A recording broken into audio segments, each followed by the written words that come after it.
Okay. Next topic is your median. Now median is your which type of average? It is your positional average. Positional average है आपकी, क्यों? क्योंकि median के अंदर जो भी हम डेटा लेते हैं वो एक तरीके से हम क्वांटिटेटिव डेटा यानी कि क्वांटिटेटिव डेटा आप बोल सकते हो, आप यहाँ पर बोल सकते हो डेटा को आप रैंक में लगाते हो, ऑर्डर में लगाते हो यहाँ पर, और जो भी चीज़ आपकी ऑर्डर में लगती है उसको जैसे कि फर्स्ट हो गया, सेकंड हो गया, थर्ड हो गया आपका, तो ये क्या है आपका रैंकिंग में लग रहे हैं, तो ये आपकी पोजिशंस बता रहे हैं यहाँ पर सारे के सारे। तो मीडियन की डेफिनेशन क्या रहेगी आपकी? The median is that value of the variable which divides the group in two equal parts, one part compromising all the values greater and the other all the values less. यानी कि आपका इतना ये data है, हमने इसको दो part में डिवाइड कर दे, ये आपका लेस देन वाला है, ये आपका मोर देन वाला डेटा है। तो मीडियन आपकी पूरी के पूरी ग्रुप को टू इक्वल पार्ट्स में डिवाइड करता है, जिसमें कौन सा डेटा किधर है, कौन सा डेटा किधर कैसा है। Median of a distribution may be defined as the value of the variable which exceeded by the same number of observations. It is the value such that a number of observations above it or equal to a number of observations below it. यही वाली बात है कि अगर मैं यहाँ पर इतनी पूरी सीक्वेंस को सीरीज में डिवाइड कर देती हूँ तो कौन से बंदे इस जो वैल्यू, सपोज यहाँ पर मेरी वैल्यू है यहाँ पर 15, तो कितने वैल्यूज, कितने आपके न्यूमेरिकल्स, कितने आपके वेरिएबल्स हैं वो 15 से कम है, कितने 15 के इक्वल है, कितने 15 से ज्यादा है। तो ये कब कौन किसके हेल्प से पता चलेगा? हमें मीडियन की हेल्प से पता चलेगा। Thus, we see that against arithmetic mean, which is based on all items of distribution, the median is only positional average. Value depend on the position occupied by the value in the frequency distribution. कुछ नहीं, इसमें basically आप क्या करते हो, जैसे कि आप अर्थमेटिक मीन के अंदर वो बेस होता है आपके सारी के सारी आइटम्स के ऊपर, बेस्ड ऑन ऑल आइटम्स, जितने भी आपके डिस्ट्रीब्यूशन में आइटम्स है सब पर बेस होता है आपका अर्थमेटिक मीन। लेकिन जो मीडियन है आपका वो क्या है? आपकी एक पोजिशनल एवरेज है यहाँ पर, जो डिपेंड करती है आपकी पोजिशन के ऊपर, ऑक्यूपाइड बाय अ वैल्यू। अभी इसमें ये चार आपको बनाए हुए हैं, यहाँ पर आप देखोगे जो पोजीशन अगर हम देखे जाए तो ग्रीन वाले क्या है आपके सबसे ऊपर हैं, और जो आपके येलो और जो आपका पिंक है वो आपकी इक्वल है, यानी कि आप यहाँ पर बता सकते हो ना इजीली पोजीशन इसकी। फर्स्ट ये हो गया आपका फर्स्ट, ये दोनों आपके एक तरीके से सेकंड नंबर पर आ जाएंगे यहाँ पर। तो this two is divided into both the equal parts. So here you can clearly define that the median क्या है? सिर्फ आपका positional average, but the arithmetic mean is not your positional average, it will be your mathematical average. So you can clearly define between these two. यहाँ पर आप देखोगे इसके अंदर जो फॉर्मूला है आपका, this is the important one. When given observations are even, अब इसमें जो फॉर्मूला यूज करोगे आप, ऑब्जर्वेशंस अगर आपके क्या है? इवन है। यहाँ पर जो इतने भी आपके सीक्वेंस यहाँ पर दिए हुए हैं, अगर ये जो डिस्ट्रीब्यूशन है, जो डेटा है आपका इवन है आपका, तो आप फॉर्मूला यूज करोगे n/2 plus n+1 divided by 2। Simple, अगर आपकी ऑब्जर्वेशंस ऑड नंबर में है यहाँ पर, तो आप फॉर्मूला यूज करोगे सिर्फ सिंपल n+1/2, यानी कि n+1/2 आपका बेस है, अगर ये तो ऑड के केस में, और अगर इवन हो गया तो सिर्फ यहाँ पर आप n/2 को ऐड कर दोगे, that's it, and you will get the median. यहाँ पर ये बताया हुआ है आपको, इसके अंदर ये फॉर्मूला आप याद रखोगे। अगर मैच द फॉलोइंग में आपका ये क्वेश्चन यहाँ पर आता है, मैच द फॉलोइंग में ये अलग फॉर्मूला आपको पूछ लिया जाएगा कि यहाँ पर मीडियन को साथ, मीन के साथ, उनके साथ फॉर्मूलेस को मैच करो, तो मीडियन का फॉर्मूला आपका ये रहेगा, जिसके अंदर क्या बताया है यहाँ पर, m क्या है आपका? मीडियन, l से lower limit of the median class, m है आपका क्युमुलेटिव फ्रीक्वेंसी, f है आपका frequency of the median class, sum of frequencies, and the second thing, you will not get any single question to solve. Practically आपका कोई भी question exam में यहाँ पर नहीं आता है आपके। क्वार्टाइल्स, अब देखो इसके अंदर याद रखोगे, मीडियन ने चीजों को डिवाइड करा आपके दो इक्वल पार्ट्स में, ठीक है।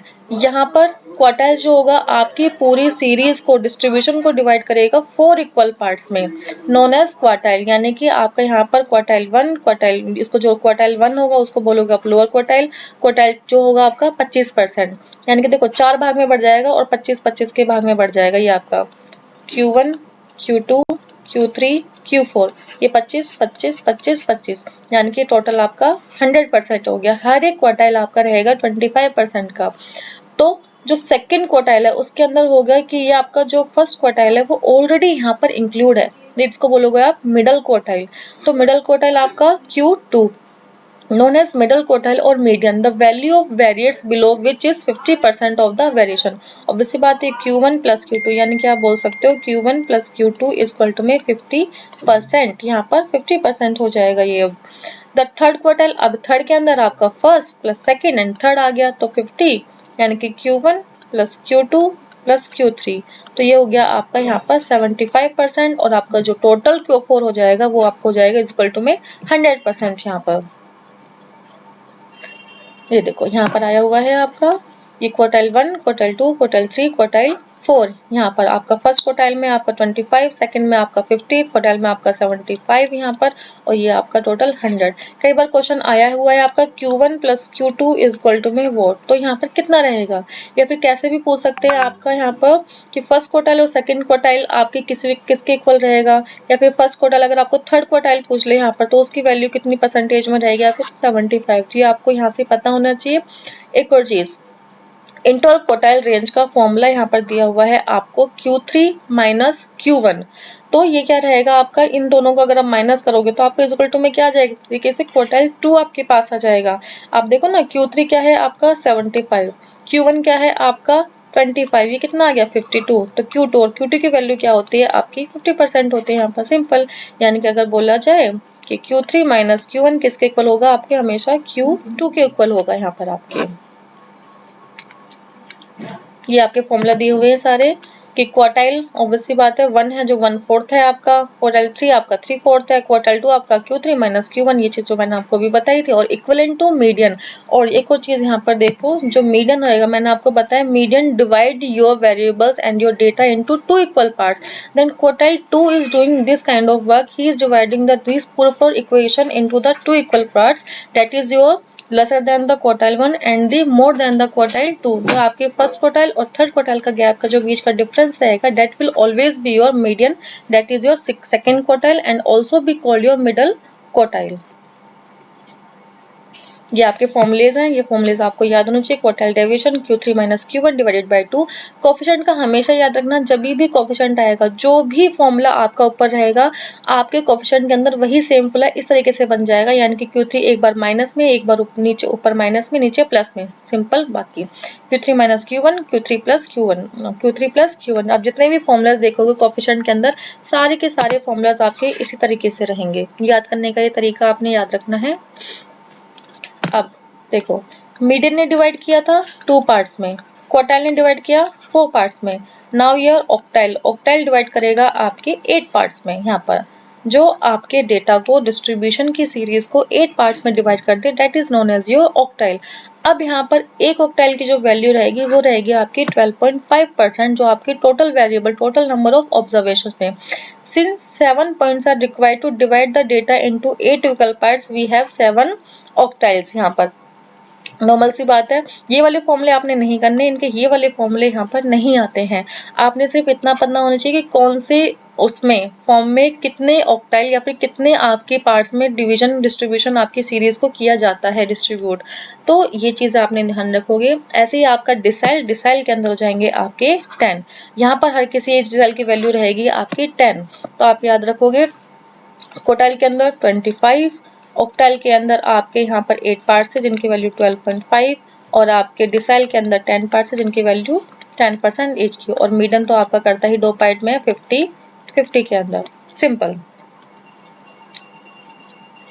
परसेंटाइल में आपके 100 हो जाएंगे, इसमें तो बताने की कोई जरूरत ही नहीं है कि परसेंटाइल आपको पहले से ही पता है 100, और each percentile contain your 1% of the total number of observations. Now the properties of median. Median की प्रॉपर्टीज क्या रहेंगी आपके, the median is not affected by all the data values in a data set. Data set के अंदर देखो जितनी भी values होंगी, मीडियन यहाँ से इफेक्ट नहीं होता, क्योंकि मीडियन क्या है, मीडियन ने एक चीज को 2 पार्ट में बांट दिया, खत्म काम उसका, उससे ज्यादा उसका कुछ काम ही नहीं है यहाँ पर। तो वो बाद में क्या हो रहा है, कैसे हो रहा है, उसको कोई फर्क नहीं पड़ने वाला उस चीज से।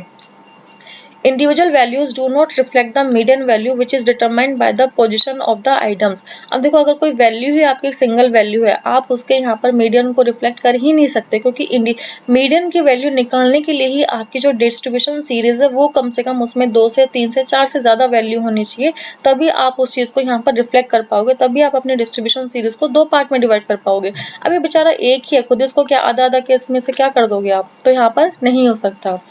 The distance between median and the remaining values is less than any other points of distance। आपके यहाँ पर मीडियन की जो डिस्टेंस होता है आपके, वो क्या रहता है आपका, remaining values is less than any other point distance. आपको इसमें कुछ याद रखना है, आपको बस इतना याद रखना है जो मैंने आपको एक पीछे सीरीज बताई थी कि जो स्क्वायर ऑफ डिस्ट्रीब्यूशन होता है, इसने उसी चीज को घुमा के बताया हुआ है। आपने बस वही एक चीज याद रखनी है, आपने स्क्वायर ऑफ डिस्ट्रीब्यूशन की जो वैल्यू आती है यहाँ पर, वो क्या आती है यहाँ पर, मिनिमम आती है, सॉरी मैक्सिमम आती है आपकी।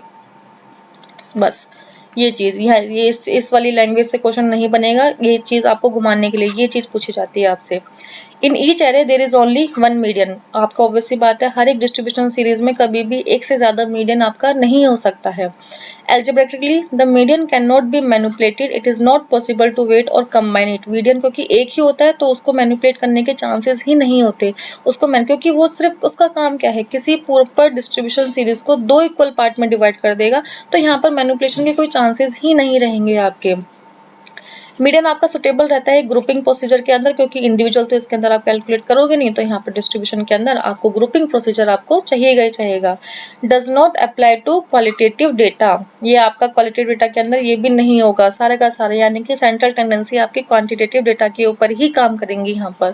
For computation the values must be group and ordered. Order obviously बात है, मीडियन का मतलब भी क्या है, रैंक। जितनी भी वैल्यूज हैं आप उसको पहले रैंक में लगाओगे। रैंक का मतलब है या तो पहले आप असेंडिंग में लगाओगे उसे, या फिर आप डिसेंडिंग ऑर्डर में लगाओगे। After that you will be find your median. The median of the ratio interval and ordinal scale can be calculated. ये आप आगे जाके पढ़ोगे, ये 4 आपके मेजरमेंट स्केल होते हैं, इनके अंदर क्या फीचर्स होते हैं, क्या काम होता है, कैसे होता है, ये आगे जाओगे तब आपको समझ में आएगी ये चीजें। तो अभी के लिए इसको स्किप करो, इतना ही याद रखना। The median of ratio interval और ordinal scale can be calculated. आप इनमें चारों मेजरमेंट स्केल्स का आप यहाँ पर क्या कर सकते हो, मीडियन को कैलकुलेट कर सकते हो। Outliers and skewed data have less of an impact on the median. अब देखो स्क्यूड डिस्ट्रीब्यूशन जो मैंने बताया था, जो इफेक्ट करता है आपके मीन को, लेकिन मीडियन को वो ज्यादा इफेक्ट नहीं कर पाता। क्यों? क्योंकि अगर आपका डिस्ट्रीब्यूशन बिल्कुल प्रॉपर नहीं है, इक्वल नहीं है, तो आपने क्या करना है, बस उसको या तो असेंडिंग में लगाना है या डिसेंडिंग में लगाना है। वो इक्वल है अनइक्वल है डजंट मैटर, आप इसको असेंडिंग में लगाकर इसको बीच में से आप क्या कर दोगे, बस डिवाइड कर दोगे 2 इक्वल पार्ट्स के अंदर। When distribution is skewed median is better measure than mean. इसलिए यहाँ पर क्यों बोला जाता है, अगर आपका डिस्ट्रीब्यूशन स्क्यूड है, अनइक्वल है, तो मीडियन यहाँ पर बेटर काम करेगा, ज्यादा अच्छे से काम करेगा मीन के अकॉर्डिंग, मीन के कंपैरिजन में। यहाँ पर जो मैंने अभी ऊपर बताया कि उसको कुछ करना ही है, यहाँ पर भाई असेंडिंग में लगाओ या डिसेंडिंग में लगाओ and calculate and divide them between the 2 parts, you will get the median. Merits क्या रहेंगे यहाँ पर, रिजिडली डिफाइंड होता है, easy to understand, easy to calculate कर सकते हो आप। मीडियन क्या है आपका, पोजिशनल एवरेज है, तो ये एक्सट्रीम ऑब्जर्वेशन से आपका इफेक्ट नहीं होता। और आपके जो स्क्यूड, अगर आपका डिस्ट्रीब्यूशन क्या है, अनइक्वल है, स्क्यूड है, तो उसमें भी ये क्या है, बहुत ज्यादा यूजफुल होता है आपका। कंप्यूट कर सकते हो इसको कैसे, while dealing with the distribution with open and classes. अब देखो यहाँ पर जो उसकी मेरिट्स है ना आपकी, सॉरी डिमेरिट्स है आपकी मीन की, वो सारी के सारी आपकी मीडियन की मेरिट्स है। वो क्या था आपका, एक्सट्रीम ऑब्जर्वेशन से इफेक्ट होता, मीडियन आपका नहीं होता। उसके अंदर आप ओपन एंडेड क्लासेस को नहीं ले सकते थे, लेकिन यहाँ पर ले सकते हो। Less than 50, less than more than 50, more than 60, आप यहाँ पर इसको कैलकुलेट कर सकते हो। Median can sometimes be located bye simple inspection, can also be computed graphically. आप मीन को क्या ग्राफिकली कंप्यूट नहीं कर सकते थे, लेकिन मीडियन को आप कर सकते हो यहाँ पर। Median is the only average to be used while dealing with qualitative characteristics which can not be measured quantitatively. आपका यहाँ पर क्या है, जो चीज हम मीन के अंदर कैलकुलेट नहीं कर सकते थे, आपके क्वांटिटेटिव कैरेक्टरिस्टिक्स, क्वालिटेटिव कैरेक्टरिस्टिक्स को, जैसे कि आपका ऑनेस्टी, ब्यूटी, एवरेज, यहाँ पर आप इनको कर सकते हो ना। आप यहाँ पर बता सकते हो इजीली कि भाई ऑनेस्टी के केस में कौन सबसे ज्यादा ऑनेस्ट है, वो फर्स्ट नंबर, उससे कम ऑनेस्ट सेकंड नंबर, उससे कम ऑनेस्ट थर्ड नंबर। तो यहाँ पर क्या कर दिया आपने, इसको असेंडिंग या डिसेंडिंग ऑर्डर में लगा दोगे, अब रैंक दे दिया आपने यहाँ पर लोगों को। तो क्वांटिटेटिव कैरेक्टरिस्टिक्स को छोड़कर क्वालिटेटिव कैरेक्टरिस्टिक्स को भी इसके अंदर स्टडी किया जा सकता है आपका। डिमेरिट्स इसके भी रहेंगे। अब आपके यहाँ पर क्या होगा, even number of observations for an ungroup data median can not be determined exactly. आपके यहाँ पर जो इवन नंबर के केस में क्या होता है, अगर इवन नंबर है और डेटा जो है आपका अनग्रुप्ड है, ग्रुप उसको नहीं किया हुआ है अच्छे से, तो उसके केस में क्या होगा, मीडियन को आप अच्छे से यहाँ पर डिटरमाइन नहीं कर पाओगे। ये मीन एंड पोजिशनल एवरेज है यहाँ पर, तो each and every item of the distribution के ऊपर ये बेस नहीं होता है। आपके जितना दे दिया जाएगा उतने को ये पोजीशन में लगा देते हैं और उसके बेस पर आप मीडियन निकाल लेते हो यहाँ पर। Not suitable for further mathematical treatment, क्योंकि आपका जो मीडियन होता है ना वो एक अजम्पशन बेस होता है, वो एग्जैक्ट आपको चीज नहीं बताता है, तो इससे ना आप आगे की मैथमेटिकल ट्रीटमेंट को यहाँ पर सुटेबल नहीं रहता है आगे की ट्रीटमेंट को करने के लिए। यहाँ पर relatively less stable then mean, वैसी बात है, मीन जो एक बार निकल जाता है वो आपका स्टेबल रहता है, लेकिन जो आपको कि वो रिजिड रहता है आपका, ठीक है, फ्लक्चुएशन से वो इफेक्ट नहीं होता, लेकिन मीडियन फ्लक्चुएशन से इफेक्ट होगा, इसलिए क्या रहेगा, लेस स्टेबल रहेगा आपका और रिलेटिवली लेस स्टेबल। यहाँ पर मीन के कंपैरिजन में मीडियन आपका लेस स्टेबल रहता है आपका, just because of the fluctuations और because it is affected more by fluctuations of sampling as compare with arithmetic mean. Arithmetic mean fluctuate होता है बट बहुत थोड़ा, एज लिटल एज, लेकिन मीडियन आप